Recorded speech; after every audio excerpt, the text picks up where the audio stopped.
नमस्कार, आप देख रहे हैं कशिश न्यूज़ झारखंड और मैं हूं आपके साथ आकांक्षा। लव जिहाद एक बीमारी की तरह आए दिन फैलता जा रहा है। एक एक करके जो हिंदू लड़कियां हैं उन पर धर्म परिवर्तन करने का दबाव बनाया जा रहा है और ऐसा नहीं करने पर या तो उन्हें जान से मार दिया जा रहा है या उन्हें ब्लैकमेल किया जा रहा है। ऐसा ही मामला कल दिल्ली में भी देखने को मिला, जहां लड़की पे मुस्लिम लड़के ने पहले तो प्यार के झांसे में लड़की को लिया, उसके बाद चाकू से भोंककर उसकी हत्या कर दी। वहीं झारखंड में मॉडलिंग करने आई बिहार की लड़की भी लव जिहाद में फंस गई। उसके साथ भी धोखाधड़ी हुआ और शादी का दबाव बनाने लगा। शादी करने से इनकार करने पे लड़की की अश्लील वीडियोस और फोटो वायरल करने की भी धमकी दी गई। ऐसे में महिलाओं को जागरूक करने के लिए भैरव सिंह आज रांची के जो प्लाजा सिनेमा है यहाँ पर हज़ारों की संख्या में महिलाओं को लेकर आए हैं, जिन्हें आज द केरल स्टोरी जो फिल्म है उसे मुफ्त में दिखा रहे हैं और लव जिहाद से उन्हें जागरूक करा रहे हैं, अपने धर्म के बारे में बताने की कोशिश कर रहे हैं और कहीं ना कहीं उन्हें बता रहे हैं कि अपना धर्म कितना महत्वपूर्ण है, कितना ज़्यादा ज़रूरी है और धर्म परिवर्तन करने से क्या क्या नुकसान हो सकते हैं और क्या परिणाम उसका निकल कर आता है। इसको लेकर महिलाओं में जागरूकता फैलाई जा रही है और महिलाओं को आज रांची के प्लाजा सिनेमा में द केरल स्टोरी पिक्चर के माध्यम से उन्हें जागरूक किया जा रहा है और दिखाया जा रहा है। तो हमारे साथ भैरव सिंह है, आइए उनसे बातचीत करते हैं और जानते हैं कि महिलाओं को जागरूक करने के लिए वो क्या कुछ कदम उठा रहे हैं और क्या आगे करने वाले हैं। साक्षी को सरेआम दिल्ली में 20 सड़क पे कई लोगों के सामने चाकू से गोद करके निर्मम हत्या कर दी जाती है और बाद में पत्थर से कूच कर उसे मार दिया जाता है और वहाँ पे खड़े नपुंसक लोग अपनी आंखों से देखते रहते हैं अपनी बहन अपनी बेटी की हत्या। ये इसलिए हो रहा है, ये नपुंसकता समाज में इसलिए फैली है क्योंकि लोग जागरूक नहीं है, लोग संगठित नहीं है, लोग इस विषय से डरते हैं। किसी की हत्या हो रही है, होने दो, मेरी बेटी मेरी बहन तो सेफ है, लेकिन उस दिन का इंतजार करते हैं जब उनकी बहन उनकी बेटियों के साथ इस प्रकार की घटना घटती है, तब वो लोग भी रोते रोते रोड में उतरते हैं। अरे तब उतरना चाहिए था जब उस बहन के आपके आँख के सामने हत्या हो रही थी, आपको रोकना चाहिए था। एक एक ढेला भी आप लोग एक एक ईंटा भी उस लड़के पर बरसा देते तो हो सकता है हमारी बहन साक्षी जिंदा होती। और उस जो साहिल है, जो हमारी बहन साक्षी का बीच रोड में घोप करके छुरा से और अंततः पत्थर से कूच करके निर्मम हत्या कर दिया है, उसकी मानसिकता को समझने की आवश्यकता है और ये क्रोनोलॉजी को समझने की आवश्यकता है कि इस प्रकार का जितना भी घटना घटता है सबको पागल घोषित कर दिया जाता है। अभी साहिल के लिए भी 3 डॉक्टरों का टीम नियुक्त किया गया दिल्ली में और कहा जा रहा है कि मानसिक विक्षिप्त है। अरे मेन रोड में जो हनुमान मंदिर पर पत्थर चलता है वो भी मानसिक विक्षिप्त रहता है। अंकिता के घर में जो शाहरुख घर में जाकर जला देता है उसको, वो भी मानसिक विक्षिप्त रहता है। रूपिका पहाड़ी इनका बलात्कार करने वाला वो भी भविष्य मानसिक विक्षिप्त साबित हो जाएगा। जितने भी इस प्रकार के लोग हैं, क्रोनोलॉजी चल रहा है जिनको इस प्रकार की घटना का अंजाम देंगे। लव जिहाद कीजिए, लोगों को मारिए, आपको पागल घोषित करके आपको बचा लिया जाएगा।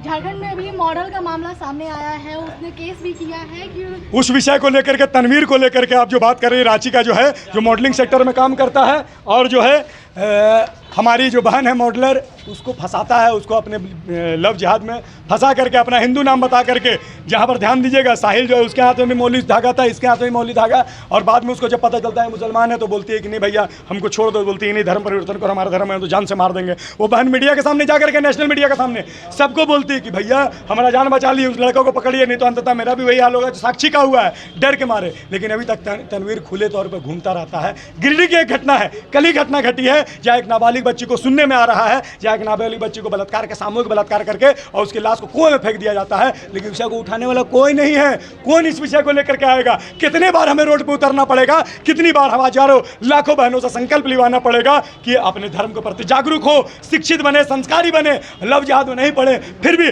प्रतिदिन इस प्रकार की घटना रोज सुनने को मिल रही है। इसीलिए अपना गतिविधि हम लोग तीव्र किए हैं, ज्यादा से ज्यादा महिलाओं को जागरूक करने का काम कर रहे हैं। आपको क्या लगता है कि घर से इसकी शुरुआत होनी चाहिए? एकदम घर से होनी चाहिए, परिवार से होनी चाहिए, माता पिता से होनी चाहिए। माता पिता का कर्तव्य है अपनी बेटियों को, अपने बेटे को अपने धर्म की शिक्षा दें, अपने सनातन धर्म के बारे में, अपने संस्कारों के बारे में, अपने भगवान के बारे में, अपने वेद पुराण उपनिषदों के बारे में, महाभारत भगवत गीता रामायण के बारे में ज़्यादा से ज़्यादा जानकारी दे, राम के महत्व को समझाएं, शिव के महत्व को समझाएं, हमारे आराध्य देवी देवताओं के जो व्यवस्था है, वो हमारे आराध्य देवी देवताओं के जो दिए गए संस्कार हैं, हमारे आराध्य देवी देवताओं के द्वारा दिए गए समाज को जो लाखों। वहीं लव जिहाद को लेकर महिलाओं में कितनी जागरूकता है, वो क्या सोचती है लव जिहाद को लेकर, ये रांची के प्लाजा सिनेमा पहुंची द केरल स्टोरी मूवी देखने जो महिलाएं हैं उन्हीं से बातचीत करते हैं और जानते हैं। क्या पहली बार आए हो हॉल में? जी हाँ, मैं पहली बार आई हूँ सिनेमा हॉल में।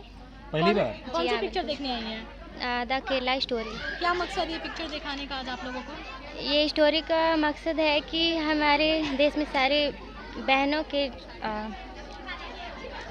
मतलब सबको जागरूक करने के लिए सलाह दिया जा रहा है और सिखाया जा रहा है। ये लव जिहाद से बच के रहना और हमारे बीच में जो धर्म परिवर्तन कराते हैं उनसे बच के रहना।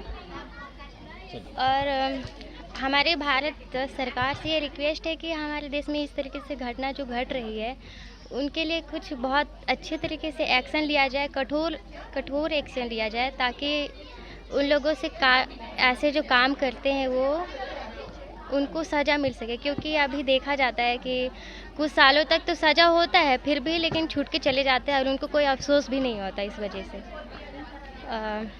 तो मैं सरकार से ये कहना चाहूँगी कि हम लड़कियों के लिए और सबके लिए उनको एक कठोर नियम बनाया जाए ताकि सबको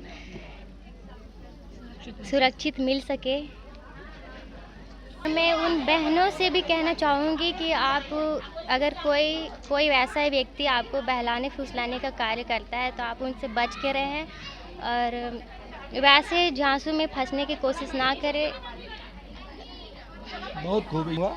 आंचल कुमारी। क्या अभी कभी आपने सिनेमा हॉल ऐसा आए थे देखने मूवी? नहीं। कोई मूवी नहीं? नहीं। पहली बार सिनेमा हॉल में आ रहे हो? हाँ। कौन सी मूवी देखने आए हो? The Kerala story. क्या केरला स्टोरी? क्या है इस मूवी में, क्या सुना आपने? जो लव जिहाद आरन बनते हैं वो सब। क्या होता है इसमें, क्या किया जाता है लव जिहाद में? इसमें लड़कियों और पहला पुछला जो अपने घर में ले जाते हैं। हाँ। वो सब। लड़कियों को फिर क्या संदेश देना चाहती हूँ कि ऐसे लोगों से बच के रहना चाहिए या क्या करना चाहिए? ऐसे लोगों बच रहना चाहिए और अपना धर्म परिवर्तन नहीं करना चाहिए। आजकल जो लड़कियां धर्म परिवर्तन कर रही है, लव जिहाद का मामला आए दिन सामने आ रहा है, इसको लेकर क्या कहना है? मेरा तो कहना यही है कि जिस तरह हम लोग अपने बच्चों को पढ़ाते लिखाते हैं, माँ बाप का जो श्रद्धा रहता है कि बच्चा लोग पढ़ लिख के कुछ अच्छा काम करे, तो आजकल बच्चा एजुकेशन भी पूरा नहीं करते हैं और ये सब जो लव के चक्कर में फंस जाते हैं और फंसने के बाद जो दूसरा जात से शादी उदी कर लेते हैं। ये नहीं होना चाहिए। पहले लड़कियों को हो या लड़कों हो पैर पे खड़ा होना चाहिए, फिर अपना माँ बाप के सलाह से ही शादी करना चाहिए ताकि बाद में पछतावा ना हो। शादी करके गुमराह करके लोग ले जाते हैं, बाहर में छोड़ देते हैं, फिर उसे मार देते हैं, उसके बाद उसके साथ गंदा व्यवहार किया जाता है, उसे फुसला बहला के लड़कियों को ले जाते हैं, फिर उसे बेच दिया जाता है बाहर देश विदेश में ले जा कर के।